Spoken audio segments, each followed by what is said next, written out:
Click करो बच्ची। हो गया। चलिए, इसके पहले हम लोगों ने चाहे इसके पिछले वीडियो में हम लोग देखे थे 7 नंबर सवाल 9.1 का, क्लास 10th मैथमेटिक्स के 9.1 का 7 नंबर सवाल देखे थे। अभी देखेंगे 8 नंबर सवाल। एक लड़की पढ़ रही है, पढ़ो तेज तेज।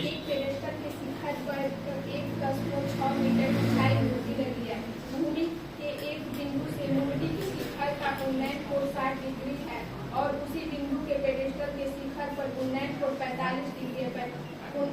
पेडेस्टल की ऊंचाई क्या है? देखिए, इसके पहले वाला जो सवाल है सेम टू सेम वैसे ही ये सवाल है। ठीक है, देखिए कह रहा है कि ये देखो तुम्हारे एग्जाम में अगर अभी 1 महीना बाद अनुसार बढ़ेगा, सबको खरीदना होगा, खरीदवाएंगे। देखोगे हर ईयर में 2-3 पेपर में जरूर सवाल पूछा है पेडेस्टल वाला। कुछ ढंग नहीं आएगा, ये पेडेस्टल वाला जरूर सीख लेना है। ठीक है, बहुत बार पूछा है ये। ठीक है, देखो एक पेडेस्टल के शिखर पर एक 1.6 मीटर ऊंची मूर्ति लगी है। पेडेस्टल माने मूर्ति रखने वाला। और सवाल है यहाँ पर दिख रहा है जी, दिख रहा है सर। 8वां सवाल देखते हैं 9.1 का। एक पेडेस्टल है, पहले तो एक जमीन बना लीजिए आप, ये भूमि हो गया। यहाँ पर एक पेडेस्टल है, पहले कुछ बनाना है, आप उसको एक लाइन बना देंगे तो कोई बात नहीं। पेडेस्टल हो गया ये पेडेस्टल। ठीक है, आराम मत करो। ये हो गया आपका ए बी, या ये बी हो गया, ये सी हो गया। इसके शिखर पे एक मूर्ति रखी हुई है, इसके ऊपर एक मूर्ति रखी हुई है। ठीक है, ये मूर्ति है। सीढ़ी मूर्ति है। अब मूर्ति की हाइट दी गई है 1.6 मीटर। मूर्ति की हाइट है 1.6 मीटर। पेडेस्टल की हाइट तो बतानी है, इसकी हाइट को यच मान लीजिए। पेडेस्टल की हाइट बतानी है तो इसको यच मान लीजिए। हम मूर्ति की हाइट 1.6 मीटर है। क्या कह रहा है कि भूमि के एक बिंदु से मूर्ति के शिखर का उन्नयन कोण 60 डिग्री है। भूमि का एक बिंदु लेना है। भूमि का एक बिंदु है ए, यहाँ से मूर्ति के शिखर का उन्नयन कोण 60 डिग्री। कितना है बच्चों? 60 डिग्री। इसके बाद कह रहा है उसी बिंदु से पेडेस्टल के शिखर का उन्नयन कोण 45। यहीं से पेडेस्टल के शिखर का उन्नयन कोण कितना? 45। ठीक है, आप इसको x मान लीजिए, इसको x मानिए, और फिर वही काम 2 बार ट्रायंगल लगाइए। इसके पिछले सवाल में जैसे किए थे, दिख रहा है ये। ठीक है, दिखेगा अभी। आप फिर वही काम करिए, एक बार tan 45 वाला लगाइए, और एक 45 को हटा के tan 60 वाला लगाइए, और उसमें x की वैल्यू भर देंगे, बन जाएगा। ठीक है, ट्राई कीजिए। तो 1 मिनट टाइम देते हैं, आ गया तो ठीक, नहीं तो फिर बताते हैं।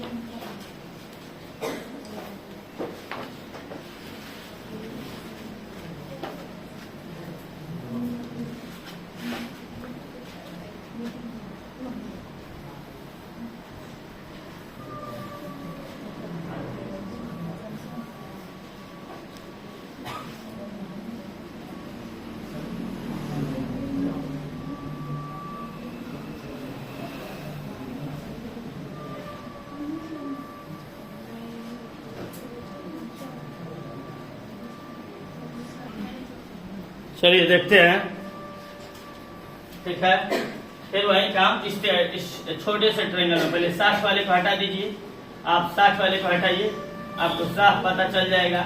लगाइए इसमें, किस लिखेंगे? समकोण त्रिभुज ABC में लिखेंगे tan 45 डिग्री इक्वल टू लंब बटा आधार h बटा x। 45 के मान 1 होता है, एच बाई एक्स जाके गुना करेगा एक्स बराबर एच। यह हम लोग का रिजल्ट आ गया इक्वेशन 1। ठीक है, इस छोटे से ट्रायंगल में हम लगाए हैं एच बाई एक्स आ गया। अब हम 60 वाला में देखेंगे, अब हम 60 वाले में देखेंगे। तो आप 45 वाले को भूल जाइए, 45 वाले को भूल जाइए। यहाँ 60 का कोण बन रहा है, 60 का कोण बन रहा है। फिर लिखेंगे पुनः समकोण त्रिभुज ABD में, ABD में। ठीक है, फिर वही tan 60 डिग्री इक्वल टू लंब, वो पूरा लंब है। यहाँ से देखिए, यहाँ से यहाँ तक लंब होगी, यानी कि 1.6 प्लस एच। लंब के जगह पर रखेंगे 1.6 प्लस एच। अब आधार हो जाएगा x। tan 60 का मान होता है √3, इधर हो जाएगा 1.6 प्लस एच। x का मान भी कितना है, एच है, x का मान भी एच है। तो x की जगह पर एच रख दिए, ये इधर आके गुणा कर देगा तो आपका हो जाएगा √3 इंटू एच बराबर 1.6 प्लस एच। ठीक है, ये एच आके इधर माइनस कर देगा तो हो जाएगा √3 H minus H equal to 1.6। दोनों में से एच कॉमन कर लेंगे तो √3 माइनस 1 इधर हो जाएगा 1.6। ये नीचे चला जाएगा, H equal to 1.6 upon √3 minus 1। यही हाइट निकल गई, हाइट निकल गई, लेकिन ये मान ठीक नहीं लग रहा है, नीचे रूट आ गया है। इसके लिए हम लोग परमेयीकरण करेंगे, परमेयीकरण कर देते हैं। इसके लिए परमेयीकरण कर देते हैं तो हो जाएगा H equal to 1.6 √3 minus 1 minus हो प्लस लेके गुणा किया जाता है √3 प्लस 1 और √3 प्लस 1। ऊपर का ऊपर गुणा करोगे तो हो जाएगा 1.6 √3 प्लस 1 और नीचे गुणा करेंगे तो एगो में माइनस एगो में प्लस है। जब एक कोष्ठक में a प्लस बी हो, एगो में a माइनस बी हो तो लिखा जाता है a square minus B square. तो नीचे लिख देंगे a का स्क्वायर और माइनस b का स्क्वायर। h का मान आ जाएगा 1.6 √3 प्लस 1 और √3 का वर्ग 3 और माइनस 1 का वर्ग 1, ये आ जाएगा 2। इतना आ जाएगा h का मान 1.6 √3 माइनस 1 और नीचे हो गया 2 से इसको काटिएगा 16 मानिए, इसको 2 से काटिएगा तो 8 आ जाएगा। h की वैल्यू हो गई 0.8 √3 और प्लस 1। ये हो गई पेडस्टल की हाइट। पेडस्टल की क्या है, और एक्यूरेट निकालना है तो √3 का मान रखिए और जोड़ दीजिए और उसके बाद गुणा कर दीजिए तो एक्यूरेट मान पता चल जाएगा। एक्यूरेट जानना चाहते हैं तो √3 का मान होता है 1.73 प्लस 1 हो जाएगा 0.8 और इसको जोड़ देंगे तो 2.73। 8 का मल्टीप्लाई कर दीजिए, 8 देगा 24 के 4, 8 से 56 2 58, 8 दूनी 16, डेसिमल के बाद 3 और 1 4 अंक यहाँ हो जाएंगे। तो एक 3 अंक बाद लगेगा, यानी कि हाइट हो जाएगी आपकी, हाइट हो जाएगा 1.68 मीटर, 1.68 मीटर। इतना आपको नहीं करना है, आप लोग को बस ये तक छोड़ देना है। कहाँ पे, यहाँ, हाँ यहाँ थोड़ा सा गड़बड़ होगा। चलिए फिर सुनिए क्या किए हैं। अगर आप 7 नंबर सवाल सीख जाते हैं तो ये तो ऐसे ही आ गया, चित्र सेम टू सेम बना है। अंतर क्या है, उसमें ये निकालना था, ये दिया था 20, ठीक, इस पर ये दिया है और ये वाला बताना है। सेम टू सेम वही काम। एक बार छोटे वाले tan 45 वाला हमने लिए, जिसमें 45 का कोण बन रहा था तो 45 लिए, लंब बटा आधार किए, x बराबर x आ गया।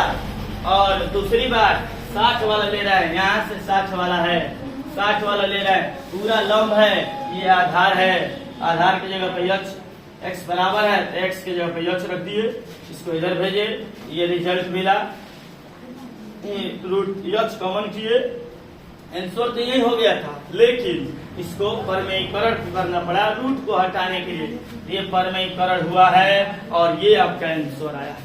ये रहा आपके 8वां सवाल। कौन सा सवाल है, 8वां। 7वां 8वां दोनों एक ही जैसे है, एक साथ दोनों ठीक से सीख लेंगे। ये अभी नीचे नहीं दिखता, अभी ऊपर नहीं दिखता।